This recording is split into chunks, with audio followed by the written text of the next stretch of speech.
هنكمل كلامنا النهارده عن الصيدلية المنزلية، وهيكون موضوعنا النهارده هو ازاي نعمل متابعة دورية للصيدلية المنزلية عشان تفضل دايما جاهزة لما نحتاجها.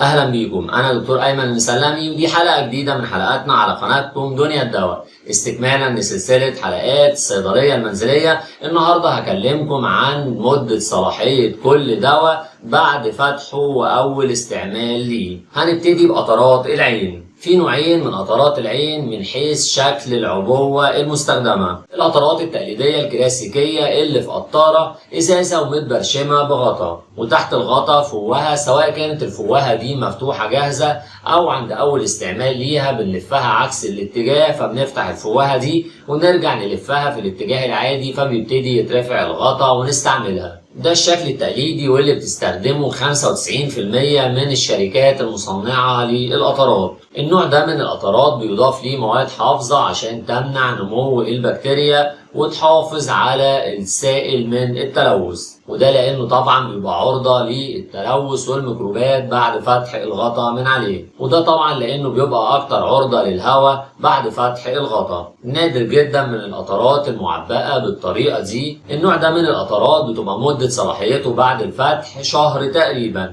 وبعض الأنواع بتبقى صلاحيته لمدة أسبوعين بعد الفتح، لأن العين عضو حساس جدا ولازم نتعامل معاه بحذر، وممكن استخدام القطرة دي بعد فترة طويلة من فتحها يسبب التهاب في العين أو تلوث أو نقل عدوى ليها. مراهم العين بعد فتحها لو محكمة الغلق ومحطوطة في ظروف تخزينية مناسبة نقدر نستعملها لمدة شهر بعد أول فتح ليها بحد أقصى. نيجي للنوع الثاني من القطرات. القطرات دي دخلت مصر في أواخر العام 2019. النوع ده من القطرات بيبقى عبارة عن أمبولات وتسمى SUD Single Unit Dose، وبتسمى العبوة أحادية الجرعة، يعني كل أنبولة على قد جرعة أو استخدام لفترة قليلة. النوع ده من القطرات في العبوات دي ميزته إنه بيكون خالي من المواد الحافظة. طبعا دي ميزة كبيرة بالذات بالنسبة لأصحاب أمراض العيون المزمنة واللي بيحتاجوا استعمال قطرات العين لفترات طويلة، لأن المواد الحافظة دي ليها أثارها السيئة على العين والشبكية مع طول فترة استخدامها. لكن طبعا بيفضل عيبها إنها مرتفعة الثمن شوية عن القطرات العادية التقليدية أو الكلاسيكية زي ما اتكلمنا عنها من شوية. صلاحية النوع ده من القطرات بتفضل كل أنبولة محتفظة بالتاريخ المدون عليها لحين فتحها. أما بعد فتح الأنبولة أو الوحدة دي فبتبقى مدة صلاحيتها 6 ساعات بس. في قطرات للعين لازم تتحفظ في الثلاجة سواء قبل استعمالها أو أثناء استعمالها. منها القطرات اللي بتحتوي على مادة الكلوروفينرامين مليت زي الأوكيوفينيكول والأيزوبتوفينيكول.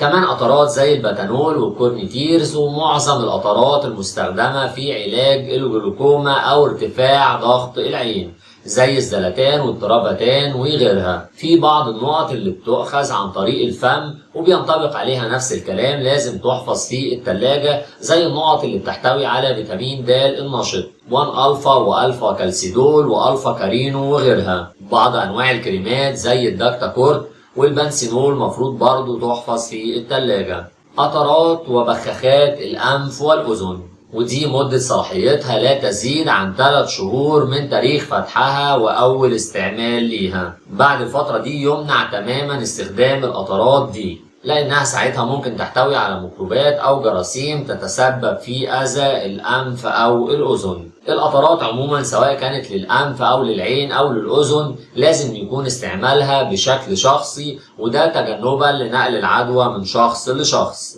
المحاليل اللي بتؤخذ عن طريق الوريد. المحاليل الوريدية زي محلول الملح أو الجلوكوز أو الرينجر لاكتات أو الجلوكوز الملحي، كل المحاليل دي سواء استخدمناها عن طريق التنقيط الوريدي أو استخدمناها في حل الحقن أو استخدمناها عشان نعمل بيها جلسة نيبيولايزر أو بخار أو أكسجين. لو هنستخدمها عشان تخش الجسم عن طريق التنقيط الوريدي أو استخدمناها عشان نحل بيها أمبولات عشان حقن عضل أو وريد، فبتبقى مدة صلاحيتها بعد أول استعمال لمدة 24 ساعة فقط. بعد كده مفروض نتخلص منها. لو هنستعملها عشان جلسة نيبيولايزر أو أكسجين ممكن نستخدمها في خلال 48 ساعة. أما لو هنستخدمها عشان نغسل بيها جرح ظاهري أو حرق أو غيره ممكن نفضل نستعملها لمدة أسبوع، بشرط طبعا حفظها في التلاجة والسحب منها من خلال سرنجة. أدوية الشرب. أدوية الشرب بعد فتحها وأول استعمال ليها نقدر نستخدمها لمدة 3 شهور.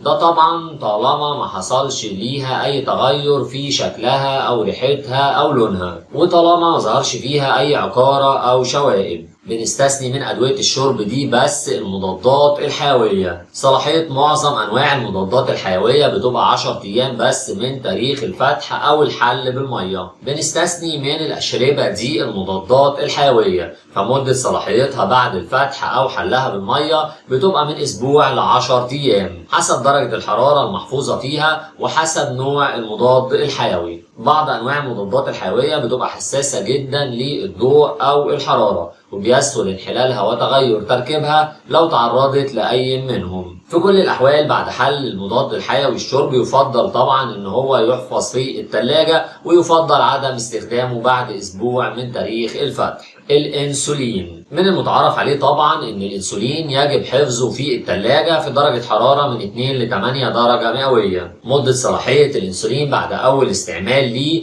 بتبقى تقريبا شهر. بعض انواع الانسولين بعد اول استعمال ليها يمكن حفظها خارج التلاجة في درجة حرارة تتراوح ما بين 15 و 30 درجة مئوية وبتفضل صالحة للاستخدام لمدة 28 يوم زي اقلام الانسولين. وبنلاقي في النشرة الداخلية لبعض الأنواع الكلام ده مذكور فيها. وبأكد في موضوع الانسولين ده على نقطتين. اولا الانسولين ما بيحفظش ابدا في الفريزر لان ده بيسبب تجمده وفساد المادة الفعالة ليه وبيبقى غير قابل او صالح للاستعمال. الحاجة التانية انه قبل كل مرة بنستعمل فيها الانسولين سواء كان قلم او كارتريدج او فايل ان احنا نفحص شكل الانسولين الظاهري ونتأكد ان هو محتفظ بطبيعته. يعني لو هو بطبيعته رايق فنتأكد انه المحلول جواه لسه رايق، ولو هو معكر فبنتأكد ان المحلول لسه زي ما هو معكر. الانسولين لو اتحول من حالة لحالة تانية فده معناه فساده وعدم صلاحيته للاستخدام. الأقراص والكبسولات المعبأة في برطمانات أو عبوات بلاستيكية أو زجاجية. مدة صلاحية العبوات دي بتبقى 2 شهور بعد فتحها وأول استعمال ليها.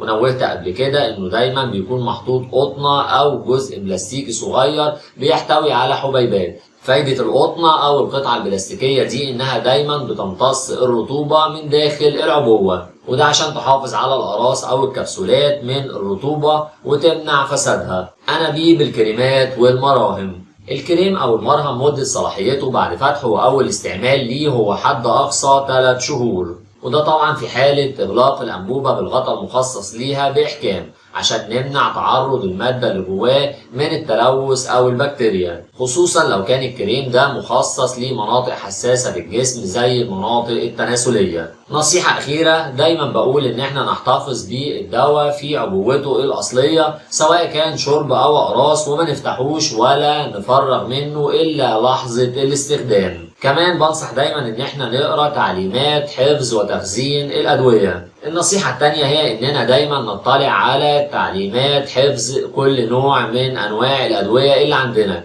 لان كل دواء وليه ظروفه التخزينيه وطريقه حفظه المناسبه ليه اللي بتحافظ على فاعليته وبتمنع فساده. بتمنى تكون حلقة النهاردة فادتكم، وبتمنى استمرار دعمكم لينا بالمشاركة والاشتراك والإعجاب وتفعيل الجرس عشان يوصلكم كل جديد لينا. كنت معاكم دكتور أيمن المسلمي وحلقة من حلقاتنا على قناتكم دنيا الدواء. أشوفكم قريب والسلام عليكم ورحمة الله وبركاته.